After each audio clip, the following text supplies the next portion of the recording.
Okay, we'll move on to our first panel of the morning, and that is on the Army's number 5 priority, air and missile defense. Come on, yep, come on up. And we're very, very honored this morning to have a great panel assembled. The panel will be chaired by the Senior Mentor for Air and Missile Defense, Lieutenant General Jim Dickinson, the Commanding General of the United States Army Space and Missile Defense Command. General Dickinson, we're glad that you are here. And with some trepidation, I'll introduce the panel moderator, Lieutenant General retired Dick Formica, Vice President, Caliber Systems.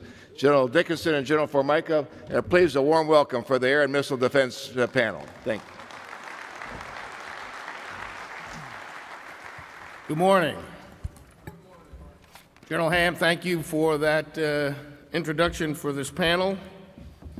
And thank you, General Perna, and to all the leaders, past and present, who are in attendance.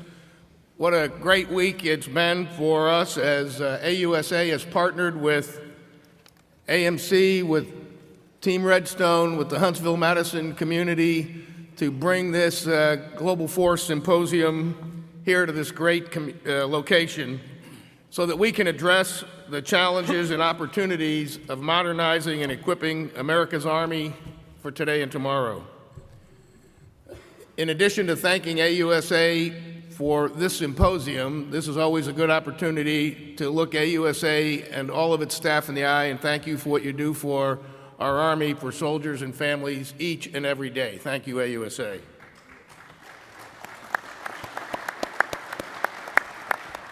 This week, we've learned from our Army senior leadership about the establishment of Army Futures Command. We've heard from 4 of the 6 cross-functional teams already, and we're encouraged by what they will bring to accelerate the acquisition of critical materiel capabilities across the 6 modernization priorities that have been established by the Secretary of the Army and the Chief of Staff of the Army. And of course, we are reminded that this cannot be just about equipping. The Army must remain true to its approach to integrate its force modernization, force development process across all lines of .mil-PF. And while the CFTs are focused on key initiatives, there remains a full portfolio of systems to modernize. So this morning, this panel will take on modernizing the Army's air and missile defense force. AMD is a core capability of our Army. It's core to protecting our critical assets, our forces, and our allies. It's a core capability that we provide to the Joint Force and is in high demand by combatant commanders. It's for that reason that it is rightly one of the 6 cross-functional teams established by our Army to accelerate the acquisition of critical capabilities. To get after this discussion, AUSA has assembled an expert panel. Our senior mentor, as General Ham has already introduced, is the Commanding General of U.S. Army Space and Missile Defense Command, Army Forces Strategic Command, and also serves as U.S. Stratcom's Commanding General of the Joint Functional Component Command for Integrated Missile Defense. Our CFT lead and panel lead is Brigadier General Randy Mcintire, who also serves as the Commandant of the U.S. Army Air Defense Artillery School. Then Mr. Barry Pike, who you saw earlier in the Long Range Precision Fires CFT and is the Program Executive Officer for Missiles and Space. Dr. Tom Carrico is a Senior Fellow at the Center for Strategic and International Studies, CSIS, and he serves as its International Security Program Director of the Missile Defense Project. And then finally, Mr. Bill Colson brings experience as the former Director of the Tech Center in the Space and Missile Defense Command, and he currently serves as the Director of the Senior College Fellowship at the Defense Acquisition University here in Huntsville, and you may have heard a little bit about that from Mr. Lum at the Long Range Precision Fires panel. So we'll get started, and I'm pleased to introduce our senior mentor, Lieutenant General Jim Dickinson. Thanks, General Formica. Good morning. Good morning. All right, it's a great day to be an air and missile defender, right? Oh. All right. General Ham, thanks again for putting on a great week here. I want to particularly thank you and your team for what you do for Army Air and Missile Defense. We just had a AUSA Hot Topics for Integrated Air and Missile Defense a few weeks ago. We were very pleased that we got the opportunity to have General Hyten, my boss, speak at that particular Hot Topics, and I think we were very successful in that endeavor a couple of weeks ago, along with all the dinners we do throughout the year where we pull in industry as well as warfighters and exchange good ideas. So in fact, we've got one coming up next week. So General Ham, thanks for what you do for integrated missile defense every day. General Formica, I do have to put a plug in for you. Really wearing a suit these days with a tie, but really supporting the warfighter almost as much today as you did while you were on active duty. And thanks for what you do each and every day for Army Integrated Missile Defense. So today, we're going to talk for a few minutes, and my purpose this morning is to provide some strategic framing, if you will, for this panel. And this is truly a good time to be in air and missile defense. And I would tell you from a joint perspective, but I won't talk too much about that this morning. I'm going to talk from an Army Air and Missile Defense perspective, because it is a great day to be an Army Air and Missile Defender when you look at all the support and advocacy that we get from the greater community, from all the way from Capitol Hill, and we saw that last week with the passage of the appropriations and the budget, where the Army Air and Missile Defense got a very good, sizable budget that we will be able to work with this year, as well as the advocacy that we get from the combatant commanders and certainly from the Army leadership, which I'll talk about here in a few minutes. So it is an honor for me to be the senior mentor on this panel today. We've got a very talented panel that was just introduced by General Formica, and we'll get to them here in a few minutes. But what I'm going to do is share some thoughts with you before we get started with each of the panel members. So the guidance we've received from Secretary Esper, Undersecretary McCarthy, General Conville, and this morning from the Assistant Secretary, Dr. Jetty, has been very, very encouraging. I know we're all motivated to make the Army's vision for 2028 happen and align what we're doing toward the objectives Secretary Esper described earlier this week. The Air and Missile Defense cross-functional team will have to consider how it might impact these objectives as the Army incorporates them by propagating the doctrine of multi-domain battle into its schools, into professional development courses, as well as supporting the organization of robust, agile, and lethal tactical formations that have sufficient capability and capacity in all warfighting functions. Ensuring the Army's manning efforts and realistic training produces the air missile defense warfighters the future requires. And finally, our most pressing task, which we'll talk about today, is equipping the force with the most advanced modern weapon systems and doing it very quickly. We've received strong positive messages on modernization in both the national and Army strategic guidance. The National Security Strategy and the National Defense Strategy are clear that the U.S. military must do more to maintain and advance our lethality and technical advantage, and we must do it faster. We are focusing now primarily toward that long-term strategic competition and the potential for high-intensity conflict. The challenges of great power competition with China and Russia, the destabilizing threats from rogue nations and regimes of North Korea and Iran, and the continuing fight against terrorism present us with a wide and growing range of threat capabilities that air and missile defenders must be ready to defeat. Our tiered and layered missile defenses must include left-of-launch options, which may open up further aspects of multi-domain battle and a greater conceptual development of what we can do with emerging and cross-domain technologies. Brigadier General Randy Mcintire will provide some thoughts on what multi-domain battle is going to mean for air and missile defense forces and how we will get the necessary capabilities rapidly out to the warfighters of 2028. Even before the new national strategies were published, the Army was moving to address the changing and operational threat environment. I'm referring to the memo last October establishing our 6 modernization priorities, including the priority for air and missile defense capabilities that ensure our future combat formations are protected from modern and advanced air and missile defense fires, including drones. This is a very large task when we consider the continually growing threat capabilities of China, Russia, North Korea, and Iran, and the rapid proliferation of all types of drones, and to include their new TTPs that our adversaries have been testing with.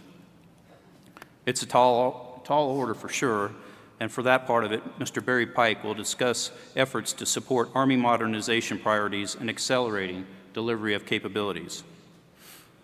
The memo outlined the challenges with our modernization processes that we've all experienced, the bureaucratic, stovepipe nature of the system that so often impedes our ability to rapidly develop and field the capabilities warfighters require. As General Abrams stated last November at the 3rd Annual Future Combat Vehicles Conference, we've experienced many past failures due to gold-plated requirements, the siren song of leap-ahead technology too immature for system applications, or unrealistic program timelines. And just last month, as I mentioned earlier, General Hyten, my boss, at the Army Air and Missile Defense Hot Topics, put it this way. He said, "We have to go back to understanding risk, understanding how to test, understanding acquisition, understanding requirements, and getting a budget and moving fast. That is what our nation is calling us to do." So we have a mandate for more rapid force modernization against a growing range of air and missile defense threats, and at the crux of the problem is a system that's not built to support success. Futures Command and the cross-functional teams are meant to move us past that industrial age modernization system and toward a more agile and responsive approach to ensure our current and future warfighters are set up to win. The national security strategy requires that we, quote, regain the element of surprise and field new technologies at the pace of modern industry. Government agencies must shift from an archaic R&D process to an approach that rewards rapid fielding and risk-taking. Under General Mcintire's leadership, the Air and Missile Defense CFT will provide a more efficient, flexible, and responsive process to expedite decision-making for a potential program of record, informed by experimentation and technical demonstrations, teaming, agility, and rapid feedback. The National Defense Strategy also states, success no longer goes to the country that develops a new technology first, but rather to the one that better integrates it and adapts its way of fighting. As we see cross-domain applications and emerging technologies being rapidly integrated across the commercial sector, we have to ask ourselves, what is the third offset for AMD? We heard Secretary Esper talk about some of that. In 10 years, we'll begin to field both manned and unmanned combat vehicles, aircraft, sustainment systems, and weapons, and we'll be incorporating more autonomy, robotics, and artificial intelligence. To do that, we must aggressively leverage industry partners to identify and develop leap-ahead capabilities. There is also a wealth of knowledge and experience we must continue to leverage in academia and think tanks. And from that perspective, Dr. Tom Carrico is going to talk about concepts for creating a new architecture for the integrated air and missile defense force to boost flexibility and resilience. So in the air and missile defense arena, the CFT is focusing on capabilities that include mobile short-range air defense, or MSHORAD, as well as directed energy and advanced energetics. We're working on a couple of initiatives in these areas. The Chief of Staff of the Army's #1 air and missile defense priority is SHORAD for maneuver forces, and we have initiated a MANPADS, or Man-Portable Air Defense pilot program to address this immediate gap. The initial SHORAD capability consists of ground maneuver man-portable air defense teams trained to protect the maneuver forces. To date, we've trained over 208 soldiers, or 104 MANPAD teams, enhancing our brigade combat team's survivability. In directed energy, we are also seeing positive results from vehicle-mounted high-energy lasers. The mobile experimental high-energy laser, which is a 5 kW laser mounted on a Stryker combat vehicle, has successfully engaged targets including UAVs during maneuver fires integration experiments at Fort Sill, Oklahoma. Today, that system is in Germany with the 2nd Cavalry Regiment for further demonstration and evaluation during the Joint Warfighting Assessment. SMDC's Tech Center turned the system over to the unit and provide a very minimal amount of training to 2 soldiers who were then able to engage and defeat all the targets in a limited live fire demonstration. We are looking at options for more powerful lasers and are fitting our high-energy laser mobile test truck, which is a HEMT-based laser capacity up to 50 kWs for demonstration later this year. and we expect to test a 100 kilowatt laser in the near future. One other example of what we're doing today to support a tiered and layered and agile and interoperable air and missile defense capability is the Integrated Battle Command System, or IBCS, which will ultimately link not only Army sensors and shooters, but those in the Joint Force as well. So we are working on addressing the lower tier threats and integrating Army air and missile defense, joint air and missile defense forces, and we're also developing greater interoperability and partnership with our allies and partners through a variety of exercises, such as Nimble Titan, as well as Tobruk Legacy. So going forward, we'll leverage the CFT to move faster and take advantage of strategic partnerships with industry. We'll look to industry partners for innovative technologies that will enable us to accelerate delivery of revolutionary capabilities to the warfighter. As we begin to change our acquisition culture from a slow and risk-averse mindset to one with an accelerated delivery mindset, we will need workforce training that supports this. So today we'll hear from Mr. Bill Colson on how DAU is thinking about supporting this new mindset. So the last thing I want to cover with you this morning is the ongoing efforts that we're doing right now to update the Army Air and Missile Defense Strategy. The current strategy, published in 2012, is derived from the Army Guidance to Prevent, Shape, and Win. In 2015, we published Waypoint Number 1 to the strategy, which was a bridging strategy to a more comprehensive revision. So we have, in fact, started this revision and the plan to have a new AMD strategy in 2018, which will focus on the 2018 to the 2028 timeframe and be nested with our national strategies and aligned with the Army's vision for 2028. It will include a full or holistic .mil-PF review accounting for the change in operational environment, the evolving threat, and emerging technologies, and it will also address all domains. The lines of effort for the new strategy are: 1, to develop air and missile defense capabilities, recognizing that building capabilities to match today's threat is insufficient to tomorrow's threats, and we need to aggressively leverage industry partners and others to identify and develop that leap-ahead capabilities.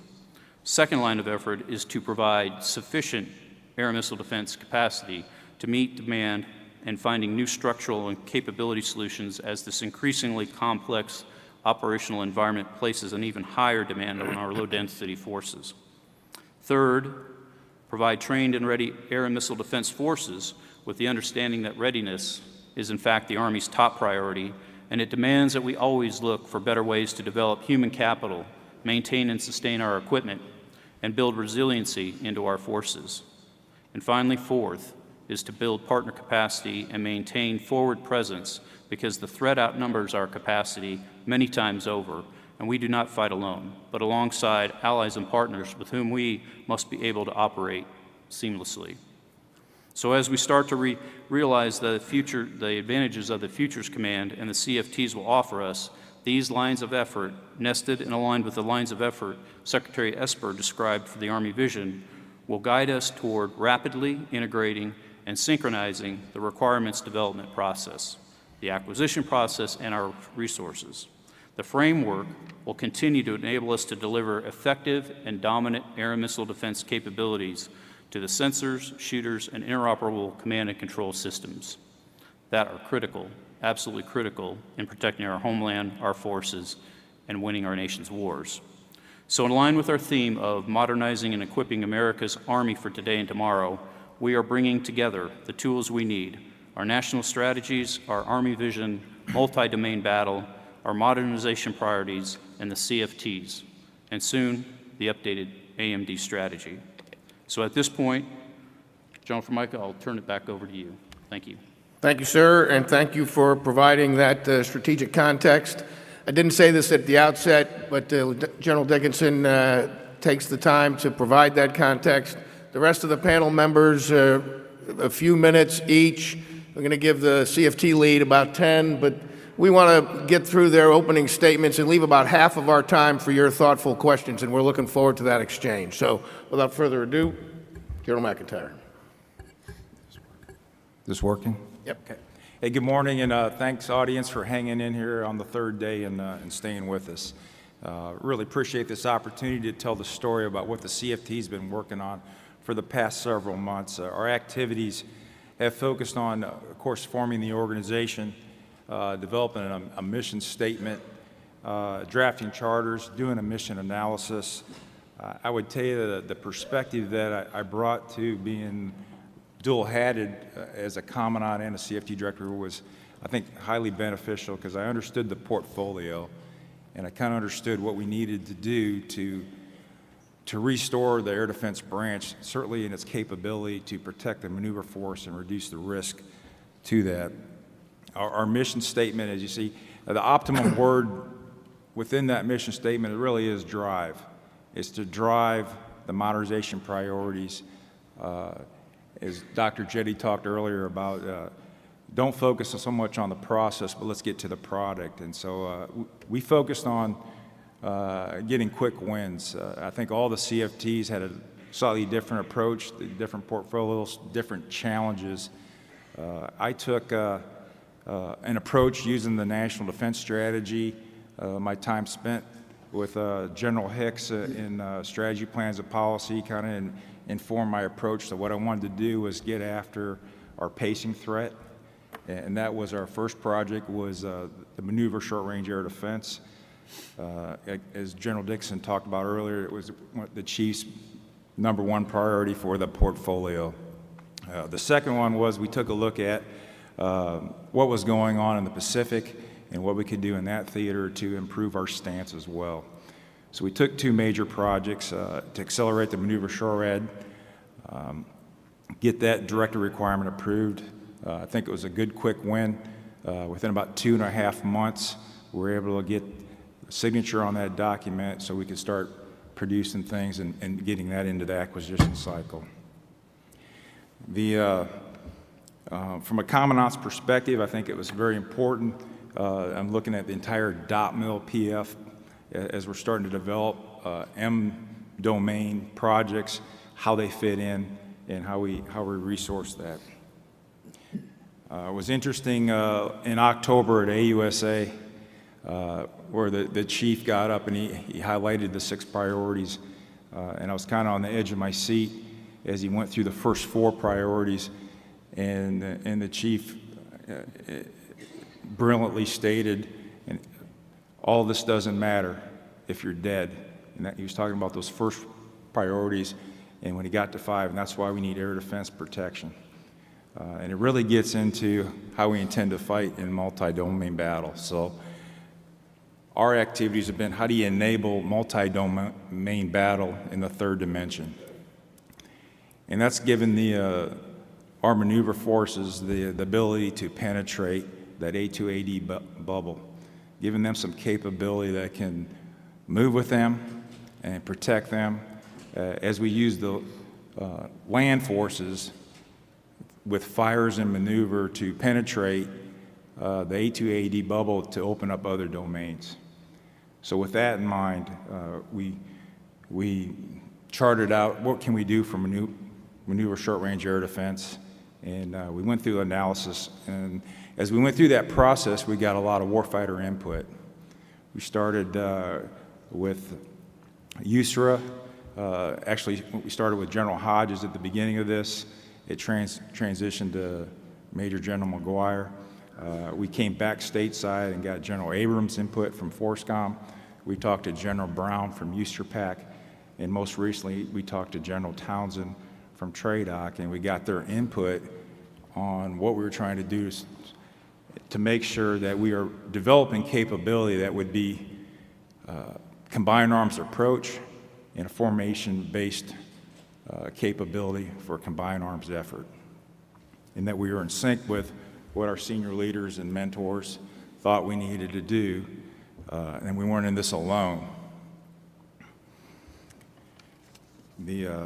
Our second project, we listened to General Brooks and what he needed in his theater, as we've got upper tier and lower tier integration challenges with, for the first time, Patriot and THAAD systems working side by side. So we saw a lot of efficiencies that we can do that can go from that COCOM to other COCOMs to really enhance our ability to protect the forces to increase battle space, to increase the number of defended assets, and just be more efficient. So those are our two major projects that we talked about. We also spent a lot of time on aligning our science and technology efforts to make sure that the efforts that are out there align with the future, and that we're, as Dr. Jetty talked about earlier, do we have programs of record, do we have a PM, do we have something that they can transition to past that valley of death that makes sense in terms of what we're investing in to get the things that we need for the future. Next slide, please. So I'd like to talk about our significant project and really how we intend to get after what we call 10X capability. In the near term swim lane, we talk about using existing capabilities. And this is for maneuver short-range air defense. We're in line with the total Army analysis to grow this capability. We took existing guns, missile mixes. This is a really good news story. 2 years ago, we weren't talking about short-range air defense. And the chief got very excited about what we're going to do about our pacing threat. And as General Dickinson talked about earlier, we needed to do something quickly, so we started what's in the inventory, went after Stinger teams, and now we're developing capability on a platform that can keep up with the new maneuver force.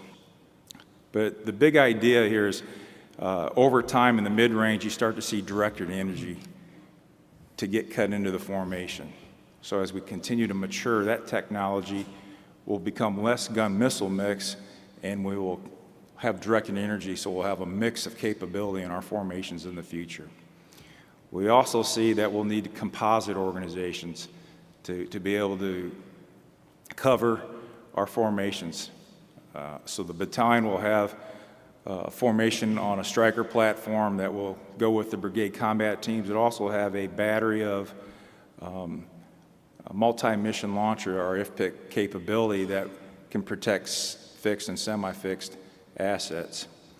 So talking about a tiered and layered approach, again, there's no silver bullet when you take a look at our threat systems from the tactical level with RAM, rockets, artillery, and mortars, to our counter-UAS, working all the way up to the strategic level of intercontinental ballistic missiles and tactical ballistic missiles. So we believe in the future that we're going to have a composite formation, something that has a mix, that has mobility, and gives us the integration into the combat formations. And then in the far right swim lane, you see more directed energy capability and less gun missile mix. And this addresses the cost per intercept and getting those things down. All of this over time, we believe, will give us the capabilities that we're able to defend against all threats, from counter-UAS to tactical ballistic missiles. And that far right, we don't know what that looks like today, and that's part of what the CFT needs to do. And that's where we get into the cross-functional cross-cutting of the CFTs. So as I work with the next generation combat vehicle teammates and how they develop that capability, we will inform them on our directed energy efforts that can be applicable to them as well. As they develop that platform, maybe eventually we will be on that platform with our capabilities. But with that said, I think I'll stop there to leave room for questions and answers. But I want to turn over to my great teammate as we work through this.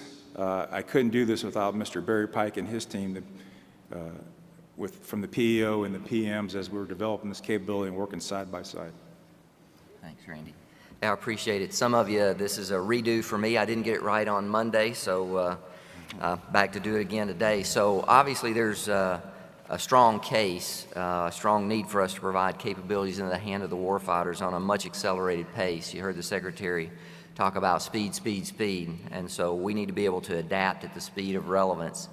And that case is so compelling. So actually, how is it that we're going to be able to do that?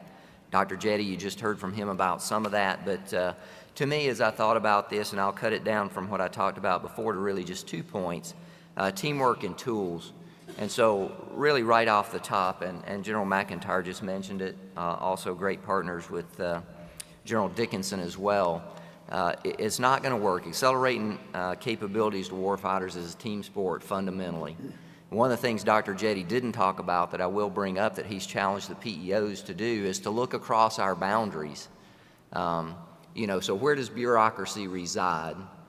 Does it only reside in Washington? Does it only reside in the Pentagon? I mean, it's in my organization. It's in every major command in the Army. What does it take to break through that? It takes leadership. Exactly what Dr. Jetty said. So he's challenged us to look across our boundaries, look across CFTs, look across PEOs to do the right thing for the Army. So the Army's biggest greatest accomplishment thus far in moving this initiative forward is really organizing with the cross-functional teams under an operational leader, in this case, General Mcintire, with General Dickinson's senior leadership for the air defense community. And they're working, as General Mcintire said, directly with the combatant commanders, the labs, industry, to focus all of our efforts on accelerating capability into the hands of warfighters.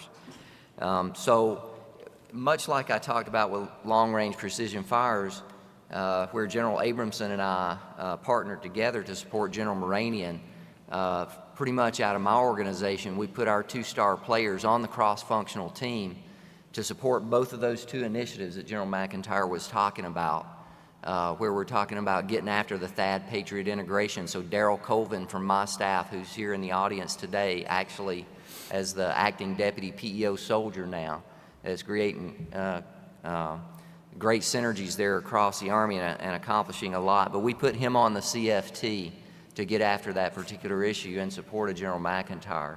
In support of the Maneuver SHORAD initiative under the CFT, we put Colonel Chuck Worsham, who's one of my PMs, one of my stellar PMs. We put him directly on General Mcintire's team to get after how are we going to go about in partnership and support of those 2 initiatives.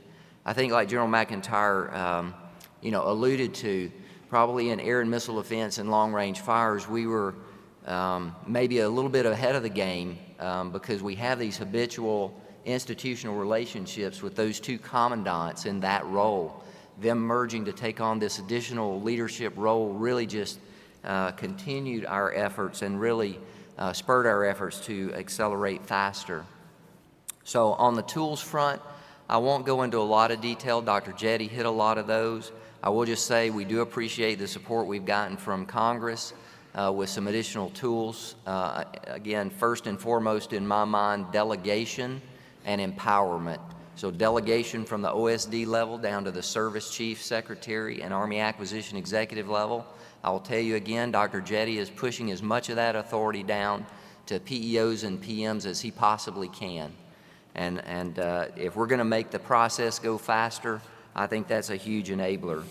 I do believe strongly that modular open system architectures are a huge enabler, as Dr. Jetty was talking about with intellectual property, protecting those boundaries, having good interface control documents so that we know what the ins and outs of any particular box are, is a way not just to speed things along, but allows us flexibility, allows us to move faster, allows innovation to come in through smaller contractors who may not be able to bring a whole weapon system to the Army, but they might be able to bring a component technology that we really need and to make our systems work. Earlier prototyping and experimentation, again, we're all over that. Smart contracting in terms of using other transaction authorities. I'll give you just a hook there as I transition. So if you want to ask some questions about how we accelerated some of the counter-UAS capabilities, that we actually have two vehicles on display here with a multitude of effectors, both electronic warfare, guns, missiles, sensors, those kind of things. I'd be glad to talk about that. And then also on Maneuver SHORAD, how how much and what we've done to accelerate that capability. So with that, I'll turn it over to Tom. Thank you. Well, thank you, Barry. Happy to be here. I think it's fair to say that a new, or at least a renewed, problem has arisen. The prospect of conflict with near-peer adversaries who have spent 2 decades going to school on the American way of war. And a broad effort is underway, of course, in how to adapt military doctrine to this new reality. For the Navy, this is distributed lethality. That concept complicates an adversary's surveillance and targeting problem by putting strike assets on anything that floats. And for the Army and Marine Corps, the rethinking is called multi-domain battle. Until recently, and really until the CFTs, air and missile defense seemed a little light in the discussion about multi-domain battle. In January 2017, the then director of the Army Capabilities Integration Center, one General H.R. McMaster, described missile defense as a foundational capability to support forward forces and bolster deterrence. Unfortunately, today's force falls far short of being an effective foundation for high-end air and missile battle. Indeed, the current air and missile defense force is far too susceptible to suppression. It's overly brittle, with too many gaps and seams. Several factors have contributed to this shortfall, including vertical stovepiped organization, too many single points of failure, relative under-attention to non-ballistic threats, increased cost and diminished capacity, and over-reliance on sectored ground-based radars. Just one episode that illustrates many of these comes from last summer, when a North Korean drone was found crashed in a tree with a video camera aboard. They'd been surveilling the THAAD site in South Korea. But if instead of surveillance, instead of a camera, it had an explosive device and was sent into the face of the single TPY-2 radar in which the entire THAAD system depends, it would have virtually incapacitated all of that missile defense goodness. Now, these trends have been a long time coming. The Army's been working on a 360-degree radar, for instance, since the early 1990s, over a quarter century ago, back when cruise missiles were young. And a few years ago, the country canceled the only program for a wide-range, persistent overhead tracking radar for such things, but the requirement that JLENS had supported, at least in principle, is still there. Now, the foundation for integrated air and missile defense is, as it always has been, network centrism. And that effort is coming along slowly with IBCS and some other means for horizontal integration, like Patriot THAAD interoperability, Patriot launch on remote, and a broader sensor-shooter integration effort as a state of being. But the question is, after integration, then what? Now, in January, we put out a paper called Distributed Defense with some ideas about this. Usually, the conversation is about capacity and capability, but some operational, material, and enabling concepts might also help transform the force. And let me throw out about 6 buckets that might support a more flexible and resilient force, building in roughly sequential order. The first is element dispersal. Instead of those stovepipes of excellence, increased networking permits that componentization and the increased dispersal of sensors, shooters, and C2. PACOM's recent fielding of the 5 dismounted Patriot ICCs is one example of flattening those stovepipes, as is the THAAD MSE linkages General Mcintire talked about, and remoting THAAD launchers. Another way to boost flexibility is to mix defensive interceptors, perhaps within a single launcher. The newer Patriot launchers have some of this, but more could be done, like the Navy's vertical launching system and the Army's multi-mission launcher. But further mixing and matching might be possible to create a kind of layered defense in a box, or at least a layered defense in a battery or battalion, like the composite battalion concepts described by General Mcintire: SHORAD and IFPC and Patriot, Patriot and THAAD. Another way to get at it is with offense-defense integration, how we think about fires, making them more multifunctional. ATACMS and other missiles have gotten additional missions. But the idea here, and I really credit General Formica for pushing a lot of this, you might say, is to think about a fires force and, in a way, an air missile defense force that can shoot back. Still further flexibility and offense-defense integration comes from building in multi-mission capability into the interceptor airframe itself. ATACMS, as I said, but also SM-6 has some of this stuff. But another imperative of Vision 2020 was passive defense. And if we're serious about resilience in great power conflict, we'd better be serious about concealment and deception. And one idea that may need reconsidering is containerized fires, rockets in a box. Today, most air and missile defense launchers are in trucks, trailers, or silos. But building on element dispersal, some might be instead put into nondescript cargo containers littered around a base. And containerization would in turn support a giant shell game. Some containers would be full, but many would be empty, complicating an adversary's planning. The decoys would have not merely visual, but thermal, electromagnetic, and logistical signatures. They wouldn't be mobile, but would be good for supporting the joint defense of fixed sites. In sum, adversaries have been working hard to impose costs on U.S. power projection by embracing launcher flexibility, offense-defense integration, and a passive defense shell game. More distributed IAMD operations would complicate their surveillance and targeting and impose costs back on them. Thank you. Thanks, Tom. All right. Good morning.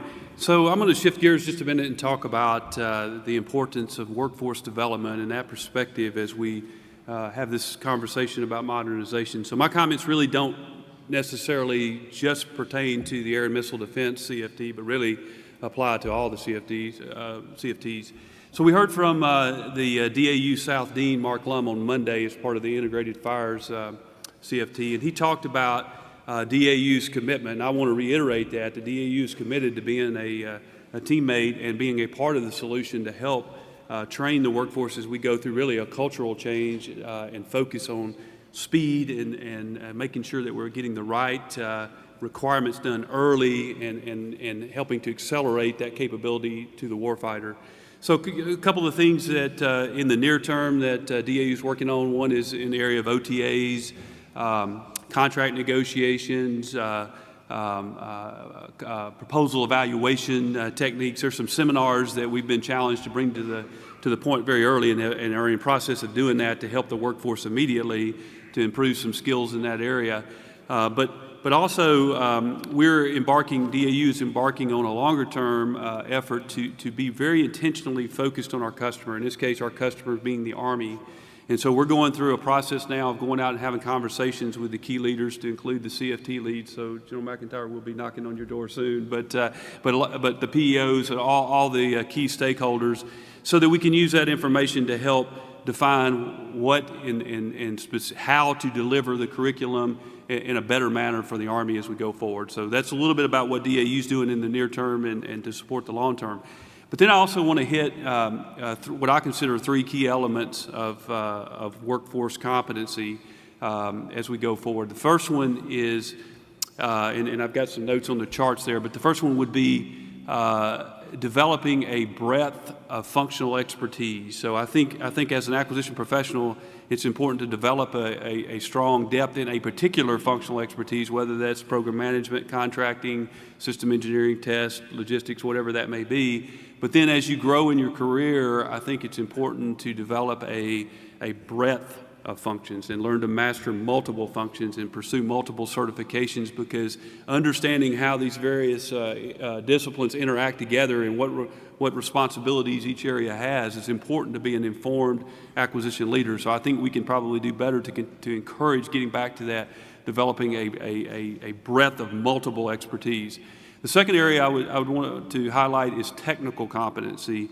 And that's not just in the DAU lane as far as training in the DIWEA type courses, but I want to highlight the value of the Army laboratory and RDEX system. I see several of the lab directors that have been in here this morning, but we normally talk about the value of the research lab at the RDEX in terms of bringing technology forward, which is certainly their key mission, but it's also about developing that workforce technical competency. And Dr. Jetty spoke to that this morning about having that technical competency so that we know what the state of the art is as an acquisition workforce, and we can inform the key leaders at the CFT and higher levels of what it makes sense and how to accelerate that state of the art into warfighter capability. So I'm gonna give one example of something, not to say this type of thing hasn't been done before, but it's an exciting initiative that the SMDC Technical Center is leading right now in the area of high-energy lasers. So they're looking at a concept of a high-energy laser technology complex, which is a collaborative effort looking to work with the research lab and the other RDECs across the enterprise, certainly to help enable those high-energy laser solutions like General Mcintire spoke to earlier in the plans, but also germane to this conversation about developing the technology, the technical competency in our young workforce, but also to, as we support those type of technologies over the life cycle, to build that technical competency. So that's an exciting thing. It's just in the formation stage right now. You'll hear more about that in the future, but that's a good example of building that technical competency in our workforce. Last thing I want to talk about is leader development and the importance of continuing to invest in leader development.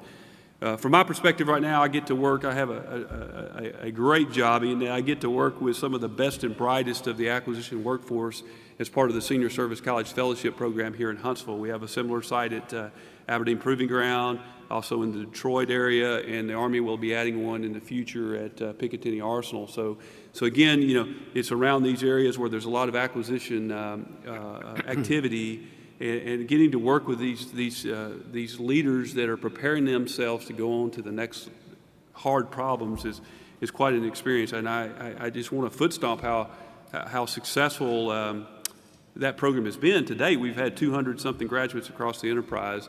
That's certainly not the end-all of leader development. I think it's important that the Army continue to invest in that throughout the ranks in helping to develop those skills, the soft skills, and things like emotional intelligence, and things like the ability to be a critical thinker, and ultimately to be an intelligent challenger of the status quo, not a haphazard challenger, but an intelligent challenger of the status quo, will all contribute, I think, to that paradigm shift that the Army leadership has a vision for us in the future. So again, I'm happy to. There's a lot more I could talk about in this area, but to give time for questions, I will stop there and just say that DAU is absolutely supported to helping the Army. So. Thanks. Well, thanks, Bill, and thanks to the panel for your thoughtful opening comments. We've gotten several questions from you already, so we're going to get right to those, and I invite you to keep them coming. We've left about 40 minutes for you to hear what's on your mind. Like all of the capabilities in our Army, we are completely dependent on the contribution of the active and reserve components. And with that in mind, the first question is for General Mcintire. What is your vision, and you might want to comment on this as well based on how you're organized, but what is your vision for National Guard contributions as we go through transformation and move into MSHORAD division-focused formations? So you first. Thank you, sir. It's a great question. First of all, I'll tell you it's a total Army, and we have great National Guard partners.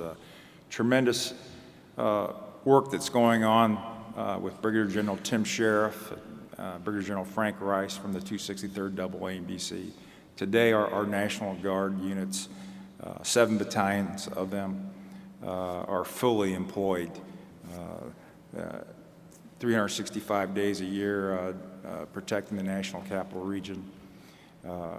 Presently today, they have a battery that's on rotation and will be heel-to-toe rotations in Europe, working at the GMRC, as well as with the 173rd and the 2CR over there to get back into developing lessons learned with short-range air defense being incorporated in those formations. They're getting into CTC rotations when and where possible, as well as spotting the 2 active duty short-range air defense battalions that do the counter-rocket artillery mortar missions that are in Iraq and Afghanistan. So our National Guard partners are very, very, very busy. With that said, and as a background, our intent, and to answer the question, would be to field them concurrently as best possible to give them the capabilities that we're going to have in the active duty side, so it's all the same. A composite formation that has maneuver short-range air defense as well as indirect fire protection capability in that, so they can have the capability plus the capacity to do all the things that we're asking them to do. So our big plan is to have 18 battalions of short-range air defense, 10 on the active side and 8 in the National Guard. So I advocate them, they have 7 battalions today. I certainly advocate for them to get an additional force structure to grow to 8. So I'll just add on to that. So great integration with the Army National Guard as well as the reserves. And SMDCR Strat, we're the parent headquarters for the 100th GMD Brigade out of Colorado Springs, and has the Homeland Defense mission for the ground-based mid-course defense. So we've got soldiers in Colorado Springs at Fort Greely, Alaska, as well as Vandenberg Air Force Base. So on a daily basis, we've got actually what we call a tri-state arrangement or group from the Colorado National Guard to Alaska National Guard to the California National Guard, and those 3 states are the force provider, if you will, for those soldiers that man that system 24/7, 365. We've had this around for many years. It's been very successful. Matter of fact, we had the test last year, the FTG-15, which was the first ICBM intercept by GBI. The crew that actually conducted that test, the missile defense crew out of Colorado Springs, was actually a combination of active duty as well as National Guardsmen. So even in our crews, we're integrated between the active and the Guard. While this isn't a space topic, I will tell you on the space side of the house, we have the 1st Space Brigade that's part of this command, headquartered in Colorado Springs, Colorado, and we actually have all 3 components within that brigade. We have active, National Guard, as well as reserve. So the integration for all the multi-compos is very important to the air and missile defense enterprise. It has always been, and I think, if I'm not mistaken, I think we actually uncased the colors of was it the 678th out of the National Guard yesterday, I believe, in Europe. So even in Europe, as I talked in my remarks about getting after that capability gap that we identified, bringing some of the Avengers and Stingers back into the active force as well as the Guard, and it's really been in the Guard for many years. We're actually using National Guard soldiers as that immediate force in Europe as we get ready to stand up a couple of more SHORAD battalions. Okay, thanks. The next 2 questions I'm going to pair deal with risk. And so the general question that came in is, with this approach in Army Futures Command and CFTs, pressing for speed brings risk. So for the panel, what allowances and provisions are being considered to accept such risks? You'd be thinking about that. Mr. Pike has a more specific question related to risk management, and we'll just pair these 2. So, Barry? Okay, thanks. Yeah, and I didn't hit it this morning in my opening comments, but one of the things I did relay on the Long Range Precision Fires panel is, with this delegation of authority and empowerment down to the lowest level possible to get things done on a faster basis, what you really need to enable that and to stay on track are good metrics and people that understand how to manage risk. And so I know the Secretary of the Army, the leadership, they're meeting on a weekly basis. They have an industry background.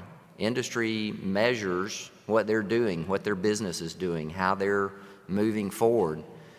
They're transforming the Army. I've been in a couple of 3 of those meetings already on metrics associated with acquisition programs. They are going to transform the Army into a metrics-based organization. We are going to measure ourselves, hold ourselves accountable to delivering products.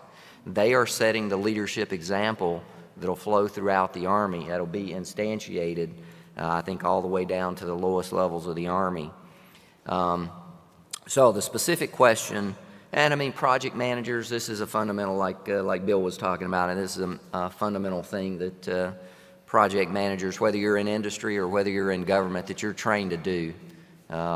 Which risks to accept, how to manage risks, how to reach out to peers and get training, education to be able to deal with risk.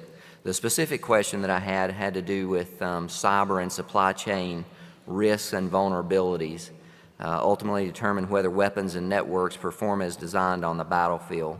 What's the Army doing to ensure that cyber and supply chain vulnerabilities are mitigated throughout the life cycle, both development and sustainment? So I'll tell you, within our organization, I think it's fairly much true across the Army, you have to have a disciplined and I know we don't like to use the word process, but if you're going to get to a product that is supportable and sustainable and survivable, in some cases you have to have practitioners of processes that are experts. And so we take a disciplined process to, first of all, identify where those vulnerabilities are, where our attack surfaces are. We do that in a number of different ways. I know our supply chain does that as well, our industry partners. We have things in our contract requirements that require our contractors to do that. When we get material on the Army side, even at the component level, we bring things into the lab. When I say the lab, principally for us, we partner with Amardec here at Redstone. We have facilities. They've accommodated us to be able to componentize some pieces of our hardware, to actually run both destructive and non-destructive testing in ways that are contained, not exposed to outside people. We grow that from just lab environment to scale-ups from components to end items to system of systems, and then we take that out on the range, and we expose our systems to those kind of environments, all kind of operational environments. So when we talk about prototyping and quick prototyping and getting feedback on systems, there's always a little bit of this, the incremental piece that Dr. Jetty was talking about. You do have to get things out into the hands of soldiers quickly to figure out if it's going to, meet their needs from an operational standpoint. How are they going to interface to the system and use it? Secondarily, you also have to make sure it's going to work in the operational environment, that it's going to perform, it's going to be effective, it's going to be survivable, supportable, all the rest of those things the DOT and E-community tracks us to. So I'll stop there just to leave time for other questions. Okay, thanks. The next question is also a material question, but I appreciate that several of them that have come in have considering the full range of dot mil PF, so we'll get to some of those in a second. First one is to, again, General Mcintire or Mr. Pike, can you respond how we're addressing enemy UAS, particularly micro UAS and layered or swarming UAS tactics? Okay. I'll take a crack at that first. So counter UAS.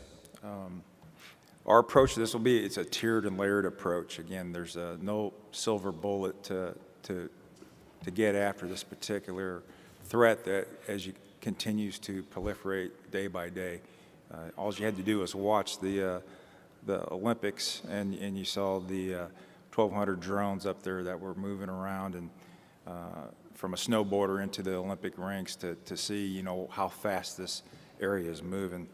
But what we did with this is we got senior leader input as we talked to them. We talked about a formation-based approach, a combined arms approach. There's approximately 175 platforms in a brigade combat team.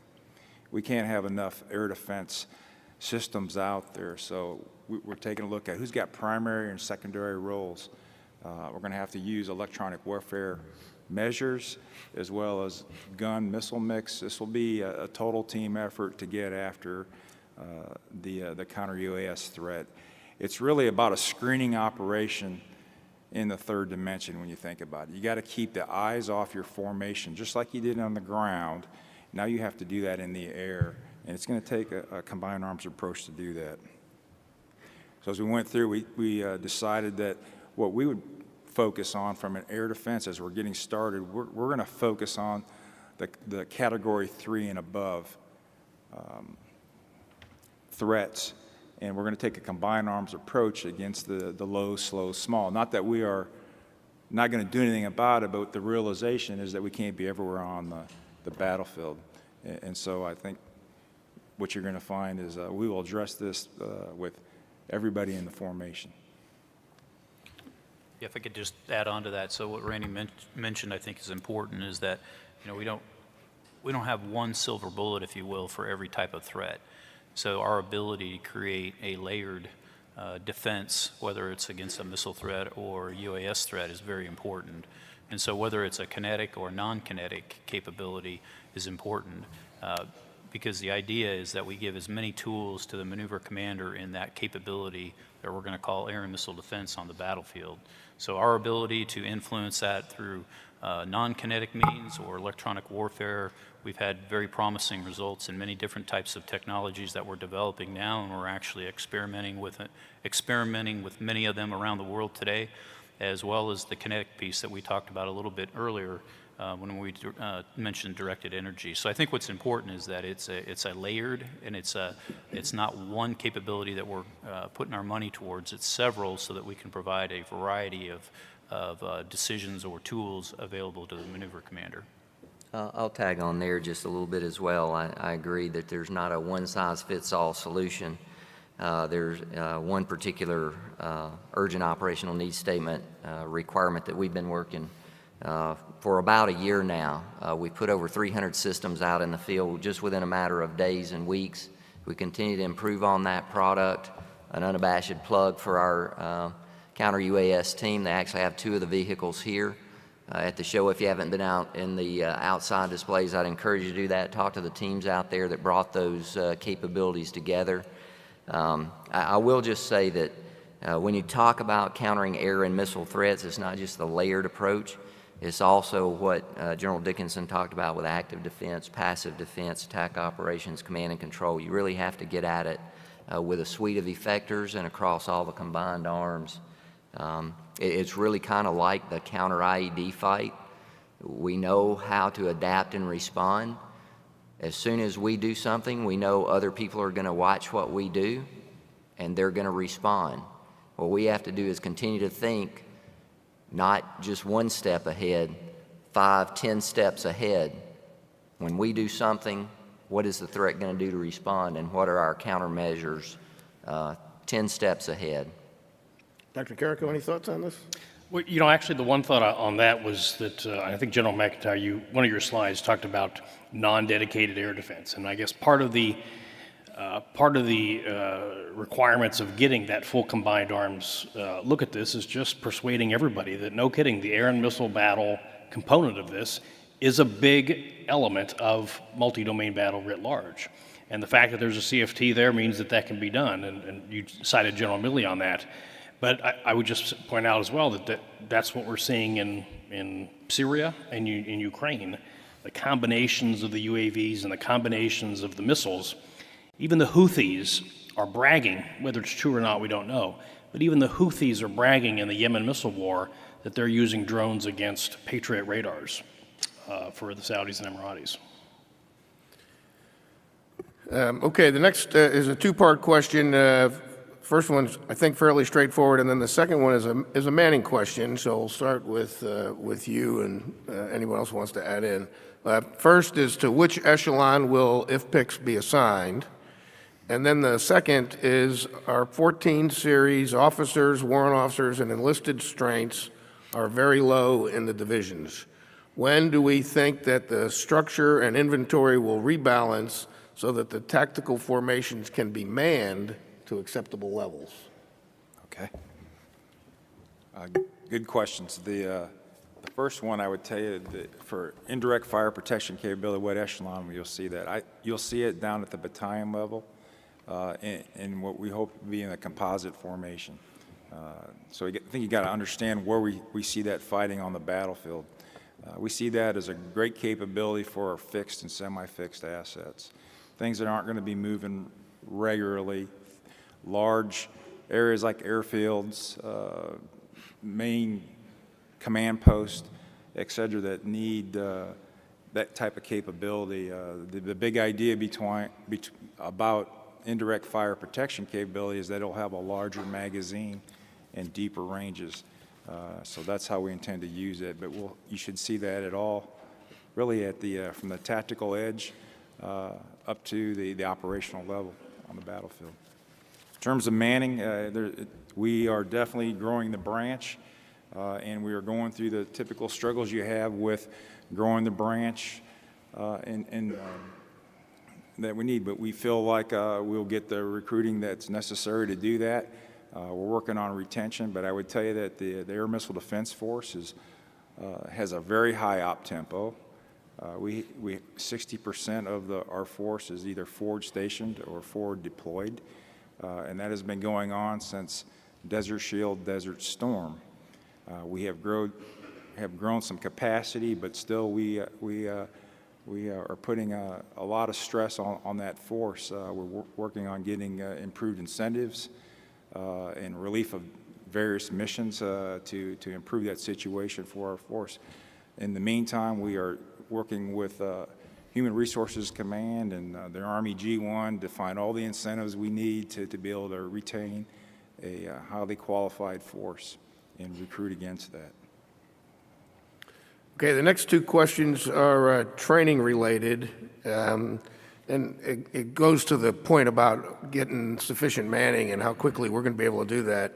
But it was addressed to General Dickinson and General Mcintire, but given significant AMD growth, we'll be challenged to grow, which we just talked about. What are we doing in the line of effort 2 of capacity, and how can industry help? And really getting after how can we improve training, common human interface simplicity, and what other training issues we're going to help as we rapidly grow this force. You want to take that, Randy? Yes, sir. I can start, sir. Yeah, go ahead. Well, industry could help me by not hiring all of our people away, first of all. That would be like number 1 on my list, to stop stealing the talent for a while anyhow, as we're growing. Back to you, sir.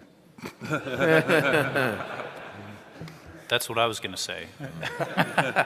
By the way, just to be equal opportunity, when I was talking about bureaucracy, we do negotiate contracts, and we do know there's bureaucracy out in the corporate world as well. When we sit at the table and we're ready to negotiate a deal, we expect people to be there that can agree to a deal, not to go back to corporate and find out whether you can do it or not. So I didn't mean to slight all the various places where bureaucracy exists, much like your issue.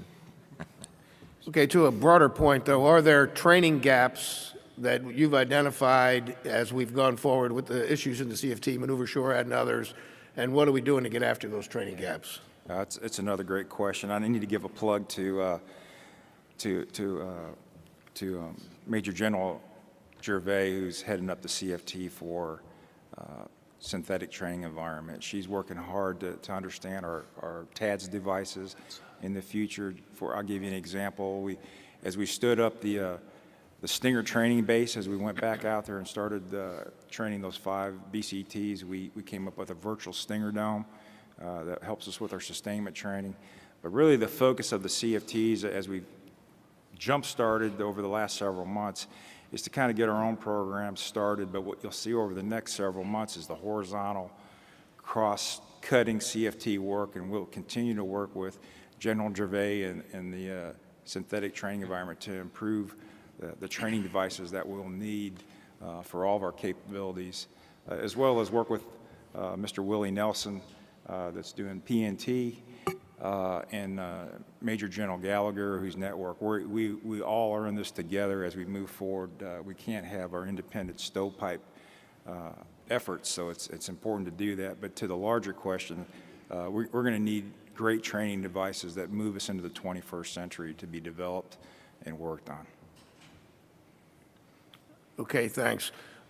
This one's really going to be directed, I think, it was addressed to General Mcintire, but I want to start with Mr. Pike. It says when will, I think maybe the question is, will the requirement for IBCS be updated to include integration of C2BMC for enhanced command and control of the overall BMDS mission? So I think the requirement is already there, and as a matter of fact, we're already testing with the Missile Defense Agency, already part of their integrated master test program. So we're able to connect with MDA's C2BMC right here from Redstone Arsenal to connect into the facilities out at Colorado Springs. We're also able to do our joint interoperability test certifications and our Army interoperability certifications right here from Redstone. So MRDEC, again, has done a great job in building up the capacity and capability to allow us to have hardware in the loop facilities for all of our systems. And when I say all of our systems, I mean THAAD, Patriot, IFPC, IBCS, right on down the line, including a lot of the systems besides and above THAAD that have representations here right in the Huntsville area. Operationally, we connect to do a lot of that testing with Colorado Springs, where there's additional infrastructure from the Missile Defense Agency. So I think we already have the requirement. We are already testing. I'll just add on to that from a CFT perspective. We're working on the upper tier and lower tier integration, and MDA's been a great partner as we do that, because THAAD is a program that they have their hands on today, and Patriot is one that belongs to the Army. So you have it's not a seam, but you definitely got to work side by side with them, and they've been great on understanding really General Brooks's priorities that are coming from that theater, and they've readjusted their plan to get after putting capability in the hands of the warfighter sooner.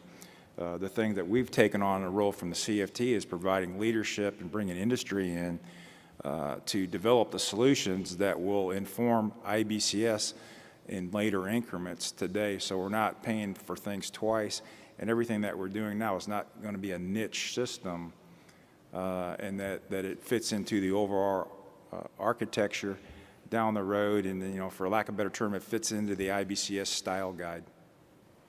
And I'll just add on to that. So in terms of the integration, the layering that goes on, the enterprise, not just the Army enterprise for missile defense, but the joint enterprise is aggressively looking at every opportunity and every system of how it can integrate with the other service system of choice.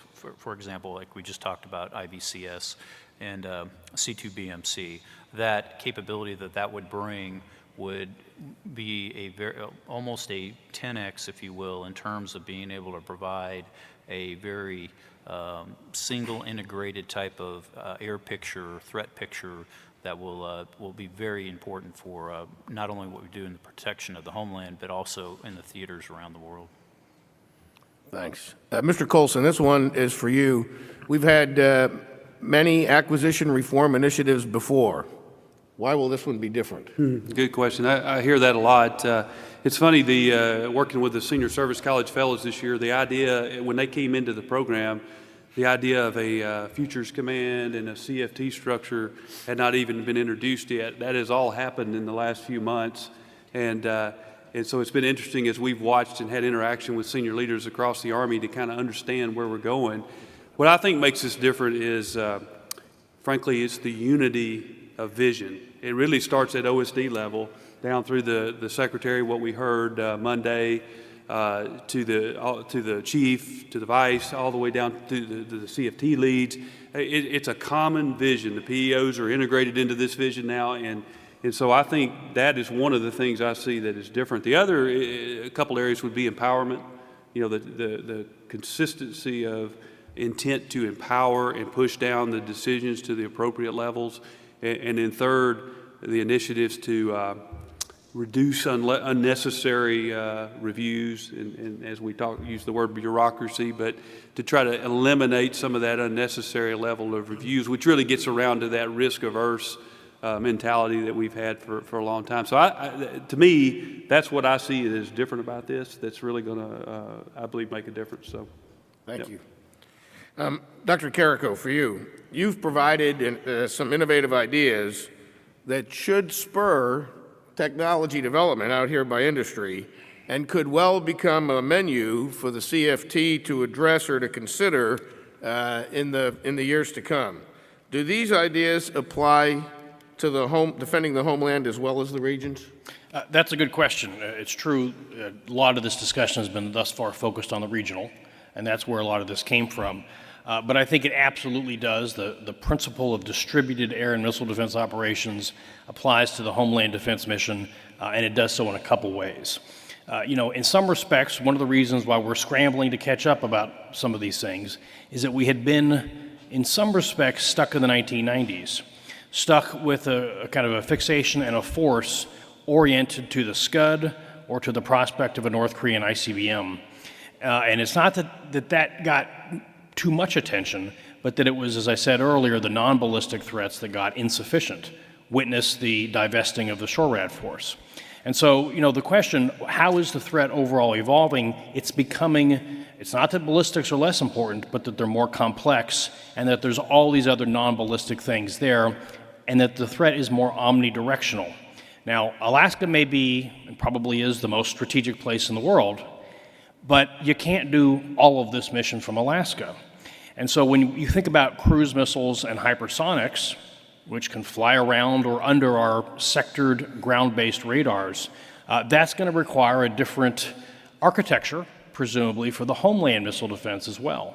And in fact, Congress told the Pentagon to go look at, in its forthcoming missile defense review, to specifically look at not merely ballistics, but also cruise missile threats to the homeland, and also the hypersonic stuff. And that's one of the reasons I talked about that as well. And so what might this look like? Well, it comes to our sensor architecture. We heard about General Hyten's remarks recently emphasizing space-based sensors. When you're looking in low or medium Earth orbit, you can't hide from those things if you're a hypersonic boost glide vehicle. A second aspect of this might be transportable and relocatable bigger interceptors. And so that's kind of the transportable GBIs concept. If we don't go kind of the third site for the continental United States, having the flexibility to relocate those things and to surge ICBM defenses in different ways might be very useful. But furthermore, the principle of layered defense is also going to come in here. And so this is kind of the discussion of, could Aegis Ashore have applications for the homeland, whether it's Guam, whether it's Hawaii, or actually in other ways. And I would suggest that in part that might evolve as a kind of an underlay to GMD, but there's another respect in which Aegis Ashore might evolve for homeland defense, and that's for the non-ballistic stuff. Thinking about the Mark 41s, not for big ICBM killers, but for that cruise missile defense mission as well. Thank you. Thanks.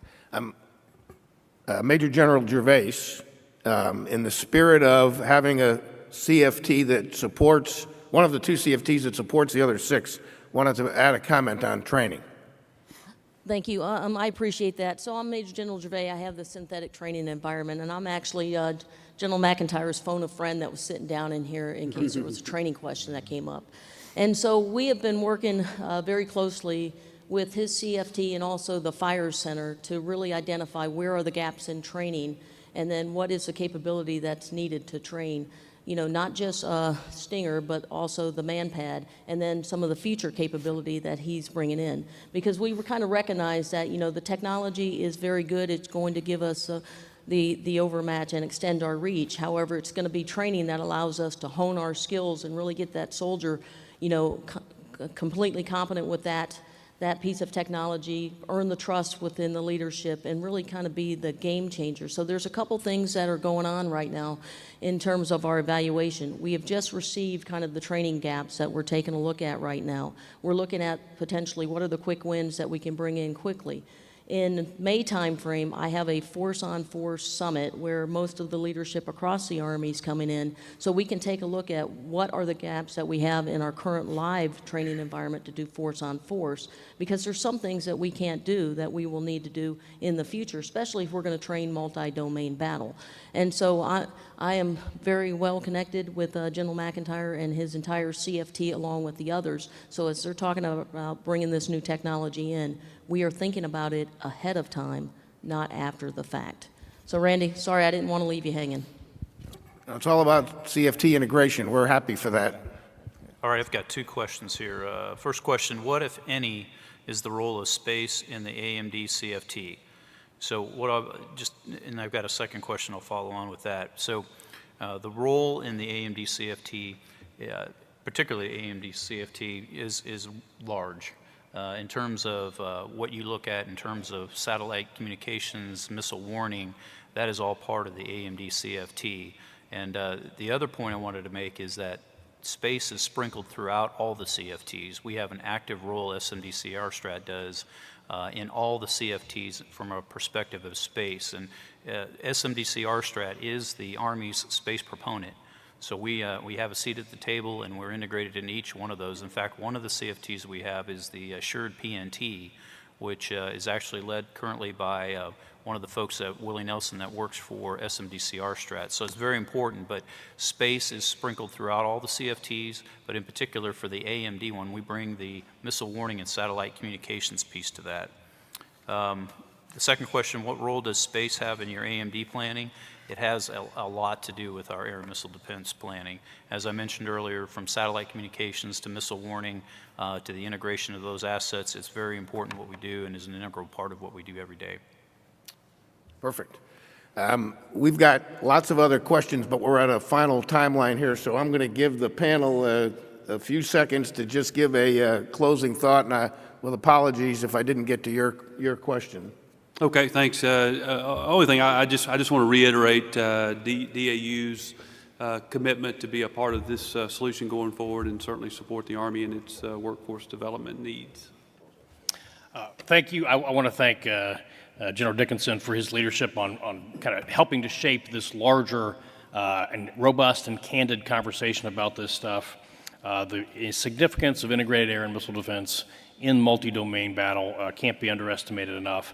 And again, I'm trying to throw out some ideas about how thinking about launchers differently, offense-defense integration, and passive defense can contribute to the new strategy for air and missile defense. Okay, I know we addressed sort of the layered defenses, you know, as far as inside the Army and then with our joint partners across the services and with the Missile Defense Agency. There was a question that also asked about beyond that with our international partners. So General Rash, my deputy, is in Poland at the moment. Poland just signed today, sometime within the last 24 hours, a rather large foreign military sales case for the Integrated Air and Missile Defense Battle Command System and Patriot. And so this ability to interoperate with our allies is not something that's new to us. And so there's additional capacity that we've grown over a period of time where Army units actually don't have to go help defend some countries' assets that they find valuable.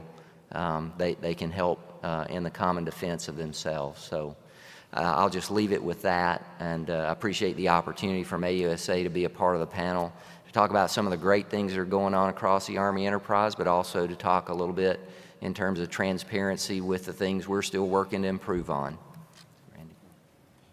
Randy. My final thought is, first of all, I'd like to thank Lieutenant General Dickinson as the senior mentor in his role and the leadership that he provides to the overall enterprise. I'd also like to thank my CFT organization. That's a matrix organization.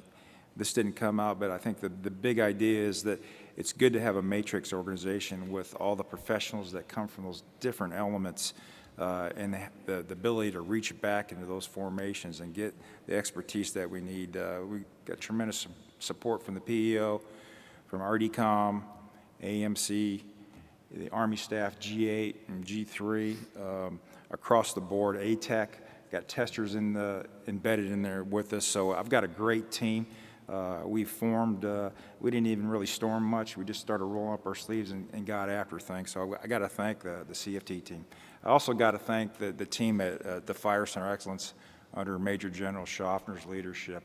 They have really enabled us and allowed us to use all the resources that's been necessary to get going. And so I really appreciate the teamwork that comes out of the Fire Center Excellence.